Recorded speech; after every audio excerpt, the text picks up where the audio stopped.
राजा जयमल मेड़ता के राजा, और मेड़ता के पास एक स्थान है मड़ोवर।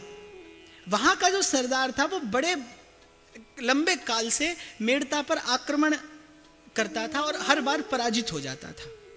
उस मड़ोवर के सरदार से उसके सहायकों ने कहा कि 3.5 घंटे राजा जयमल सभा में बैठ के भजन करते हैं, और उस समय आज्ञा है कि कोई भी उस समय दरबार में उपस्थित नहीं हो सकता। किसी को भी यदि कोई किसी कारणवश उस भजन के काल में विक्षेप उपस्थित कर दे तो उसे मृत्युदंड दे दिया जाता है। उस समय उनके निकट जाने की आज्ञा किसी को नहीं है। तो उस मड़ोवर के सरदार को यह युक्ति अच्छी लगी कि जिस समय जयमल भजन करेंगे हम उस समय किले पर आक्रमण कर देंगे। राजा तो भजन करते होंगे, कोई उन तक सूचना नहीं पहुंचाएगा और हम किले पर जीत हासिल कर लेंगे। ऐसा ही किया, सेना तैयार कर ली, और जिस समय जयमल जी के भजन करने का समय आया उसी ने उस समय और आक्रमण की तैयारी कर ली। अब किले के भीतर हाहाकार मच गया कि राजा इस समय भजन में बैठे हैं, उनके निकट जो जाए उसे मृत्युदंड मिले। तो कौन जाए इस बात की सूचना देने कि मड़ोवर के सरदार ने बाहर आक्रमण कर दिया।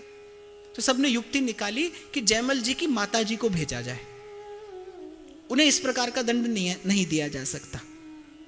तो जयमल जी की माता जी को जब सभा में भेजा गया कि जयमल तुम यहां बैठे माला फेर रहे हो, ये हाथ में तलवार उठाने का समय आ गया है, सरदार ने किले पर आक्रमण कर दिया है, तत्काल जाओ और युद्ध के लिए तत्पर हो जाओ। जयमल ने कहा कि माता, मुझे नहीं लगता कि भजन को छोड़ने से किसी भी प्रकार जीव का मंगल हो सकता है। मैं प्रभु के भजन में हूं, मैं अपने नियम में हूं, और मैंने कल आपसे एक बात कही थी कि एक समय ऐसा आएगा, हो सकता है जब आप नियम का निर्वाह करने में स्वयं को असमर्थ पाएं, उस समय भी प्रयास करके यदि आपने अपने नियम का निर्वाह कर लिया तो वो नियम आपका धर्म बन जाएगा और फिर एक दिन आपकी रक्षा करेगा। नियम को यदि आपने सींच दिया श्रद्धा और विश्वास के जल से तो वो नियम ही एक दिन आपका धर्म बनेगा, आपकी रक्षा करेगा।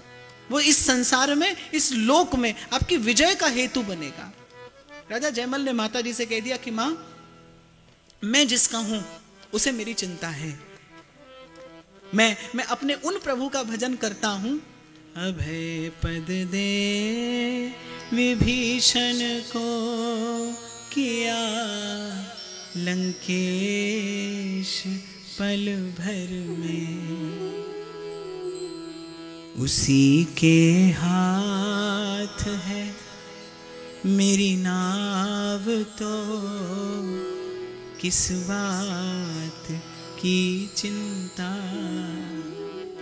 सारे सामंत माता हतप्रभ रह गई कि जयमल, ये कैसी कायरों किसी बात कर रहे हो, शत्रु द्वार पर खड़ा है, तुम हाथ में माला लिए बैठे हो। वैसे देखा जाए तो ये क्षत्रिय का धर्म नहीं है कि जिस समय शत्रु द्वार पर खड़ा हो उस समय हाथ में माला लेकर बैठा जाए। माला लेने का भी समय होता है और हाथ में भाला लेने का भी समय होता है। और किसी ने कहा है, बात बड़ी खूबसूरत है, कि तलवार और तहजीब दोनों जिंदगी में जरूरी हैं। तलवार और तहजीब एक नहीं होगी तो जान से जाओगे और दूसरी नहीं होगी तो शान से जाओगे। दोनों जीवन में, दोनों जिंदगी में होनी जरूरी है। इसीलिए हमारे यहां संतों के हाथों में शास्त्र भी रहे हैं और संतों ने समय आने पर शस्त्र भी उठाया है, धर्म की रक्षा करने के लिए, संस्कृति की रक्षा करने के लिए। पर यहां बात विश्वास की थी। और यदि धर्म की बात आए तो जो सबसे पहला धर्म है, जो सबसे श्रेष्ठ धर्म है, वो आत्मकल्याण है, वो प्रभु का भजन है। तो जयमल ने मन में विचार किया कि यदि मैं कोई और कार्य करता होता तो तत्काल छोड़कर चल देता, पर मैं प्रभु के भजन में हूं, मैं अपने प्रभु की सेवा में हूं। और सेवक का एक ही धर्म है, स्वामी की सेवा। मैं अपने प्रभु की सेवा में हूं और मुझे नहीं लगता मां कि भजन छोड़ने से कभी किसी जीव का मंगल हो सकता है। कि भजन का त्याग कर देने से कभी कभी मंगल हो सकता है। मैं आज भजन छोड़कर जीत भी जाऊं तो वो मेरी जीत, वो मेरी विजय पराजय जैसी है। और भजन करता यदि शत्रु के हाथ मारा भी जाऊं तो जन्म जन्म मुनि जतन कराही, पे अंत राम कही आवत नाही, सदगति मिलेगी मुझे।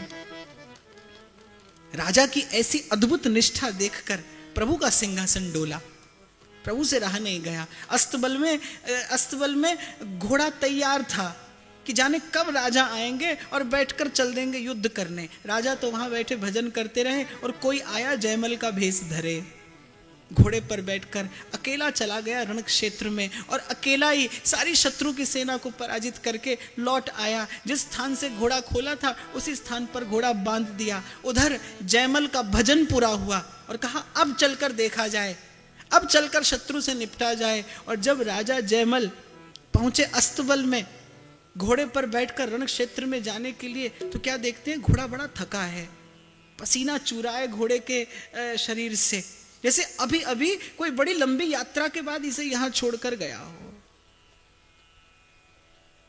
उधर विजय ध्वनि, मंगल गान होने लगे, नगाड़े बजने लगे, विजय सूचक ध्वनि होने लगी। राजा जयमल मन में विचार करते हैं कि अभी कुछ देर पहले माता चिंतित आई थी कि शत्रु द्वार पर खड़ा है, मैं भीतर भजन में था और अभी द्वार पर विजय ध्वनि बज रही है, विजय की ये उद्घोष सुनाई दे रहा है। राजा जयमल को समझ में नहीं आई। चहुं ओर से नगरवासी आकर राजा को बधाई देने लगे, विजय की, जीत की प्रशंसा करने लगे कि आज आपने रणभूमि में ऐसा कौशल दिखाया कि अकेले ही सारी शत्रु सेना का नाश कर दिया। राजा जयमल सोचते विचारते रह गए, फिर मन में विचार किया, दीन दयाल सुने जब ते, तब ते मन में कछु ऐसी बसी है, तेरो कहा के जाऊं कहाँ, तेरे ही नाम की फेंट कसी है, तेरो ही आसरो एक मलूक,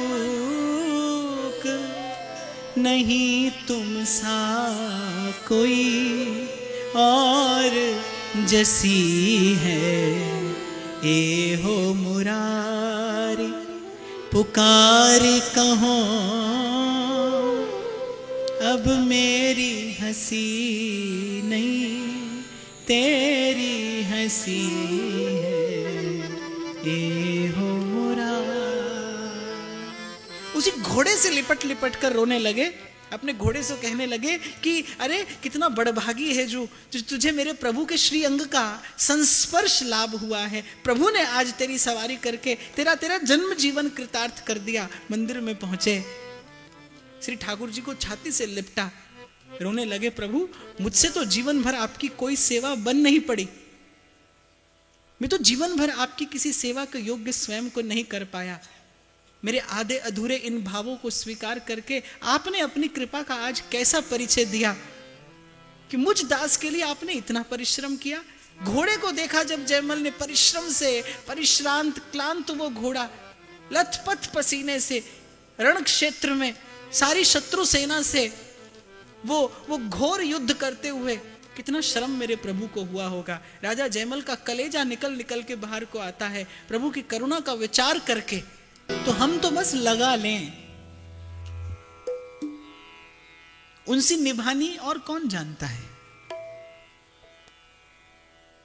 वो आधा अधूरा जैसा भी भाव हो, गदगद हो गए जयमल स्वयं पर प्रभु की कृपा का विचार करके। भक्ति प्रगाढ़ हो गई, भावना गहन गंभीर हो गई।